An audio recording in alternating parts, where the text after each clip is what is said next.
بسم الله الرحمن الرحيم نحمده ونصلي ونسلم على رسوله الكريم أما بعد فأعوذ بالله من الشيطان الرجيم بسم الله الرحمن الرحيم إن الذين قالوا ربنا الله ثم استقاموا تتنزل عليهم الملائكة صدق الله مولانا العظيم. آپ نے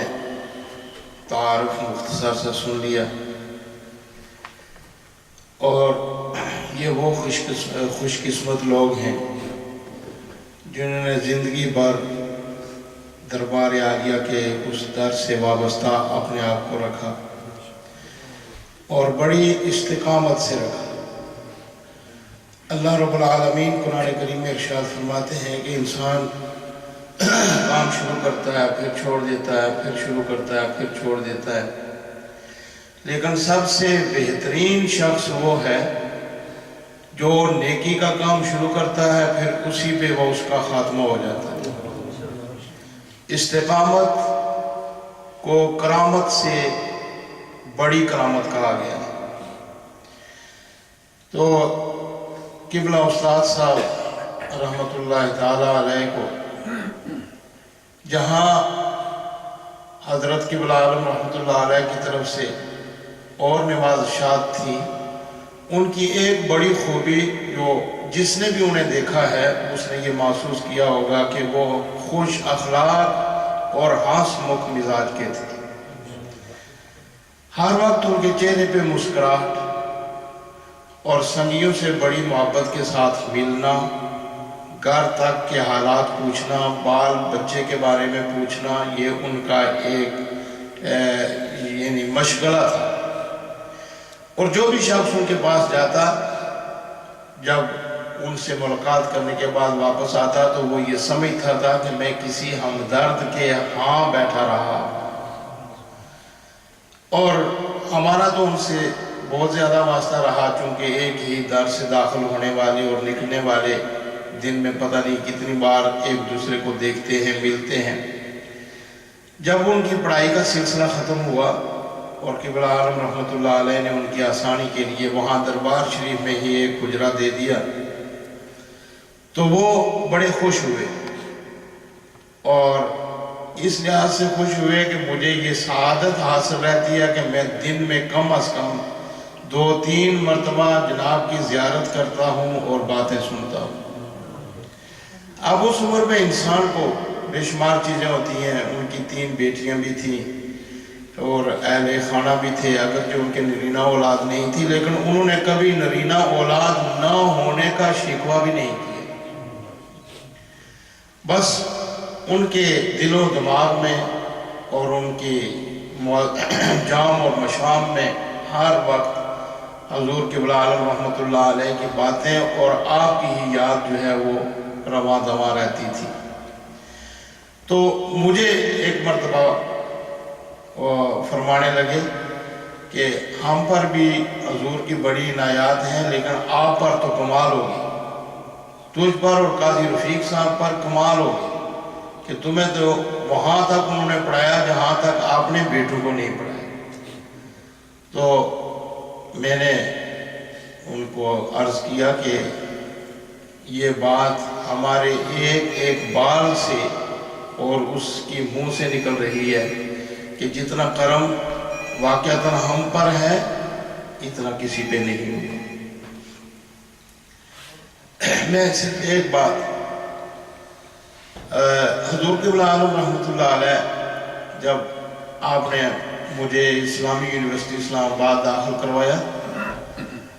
تو آپ عذرائے شفقت و محبت اس وقت سفر فرمایا کرتے تھے. وہاں اسلام آباد پہنچے اور جہاں ایک مسجد میں مجھے آپ نے ہی ٹھہرایا ہوا تھا، اور اس لیے ٹھہرایا تھا کہ یونیورسٹی کے ہاسٹل میں نمازیں ضائع ہوں گی، کئی قسم کے دوست ملتے ہیں، کبھی نماز پڑھی جاتی ہے کبھی نہیں. اس لیے آپ کے ایک مرید تھے تو ان کو فرمایا کہ یہ مسجد میں رہے گا، ایک کمرہ اس کو دے دیں اور آپ اس کو گھر سے کھانا دے دیں، تو جو کچھ ہوا وہ ہم آپ کے ساتھ کرتے رہیں گے. تو وہ تو ویسے بھی نمازشات کا ایک سلسلہ تھا، یہ ایک لمبی بات ہے، اگر میں اسی پہ آپ کو بات کروں تو کئی گھنٹے چاہیے۔ تو آپ پھر بعد میں وہاں تشریف لے گئے اور اس کمرے میں ایک رات رہے، اسی بستر پر جس بستر پر میں رہا، اور ایک ہی رضائی میں اور ایک ہی بستر پر فرمانے لگے کہ کسی کو تکلیف نہیں دینی ہے کہ آپ لوگ یہاں بسترے جو ہے وہ اکٹھے کرتے رہیں، تو ہم درویش آدمی ہیں، یہاں ہی رہیں گے۔ وہ رات اس حجرے میں رہے جہاں میں رہتا تھا۔ صبح اٹھ کر آپ نے فیصل مسجد دیکھی، اور فیصل مسجد اس وقت ابتدائی مراحل میں تھی، تو آپ نے جب وہ اس کا نقشہ دیکھا جو وہاں باہر لگا ہوا تھا اور اس پر پوری پیمائش لکھی ہوئی تھی، تو ایک ہی جملہ میں آپ کے سامنے عرض کرنا چاہتا ہوں جس کے لیے میں نے بات شروع کی ہے۔ آپ نے فرمایا کہ یہ اتنی بلندی پر کسی وقت جو ہے وہ اس میں جو اس کے بیم اٹھائے گئے ہیں ان میں کوئی نقص پیدا ہو سکتا ہے۔ تو وہ پیچھے جو زلزلہ ہوا تو اس میں واقع اس میں نقص پیدا ہوا کہ اس کے چاروں بیم جو ہیں وہ کریک ہو چکے ہیں۔ اب وہ حکومت اس کو گرا نہیں رہی اور نہ گرا سکتی ہے، اس لیے کہ اس کے گرانے کے اخراجات اتنے ہیں کہ وہ پاکستان حکومت برداشت نہیں کر سکتی۔ تو آپ نے بڑے غور سے اور انتہائی گہرائی سے اس کے پورے نقشے کا اور اس کی بنیادوں کا مطالعہ فرمایا، اور پھر آپ نے وہاں سے نکلتے ہوئے ایک ہی جملے میں یہ فرمایا کہ یہ اگرچہ انہوں نے بڑی خوبصورتی کے ساتھ اس کو ایسا ڈیزائن کیا ہے، لیکن یہ دیر پا نقشہ نظر نہیں آتا۔ تو قبلہ استاد صاحب رحمت اللہ علیہ کی استقامت آپ یہ دیکھیں کہ عمر بھر جو کام انہوں نے شروع کیا تھا، خیرکم من تعلم القرآن وعلمہ، حضور صلی اللہ علیہ وسلم نے فرمایا دنیا میں بے شمار کام ہے، لیکن سب سے بہترین کام اللہ کے قرآن کو سیکھنا، پھر اللہ کی مخلوق کو سکھانا، اس سے بڑا اور کوئی کام نہیں۔ جس طرح قبلہ آپ صاحب نے آپ کے سامنے وہ حدیث پاک بیان فرمائی، اس سے بڑا کام اور کوئی نہیں۔ تو آج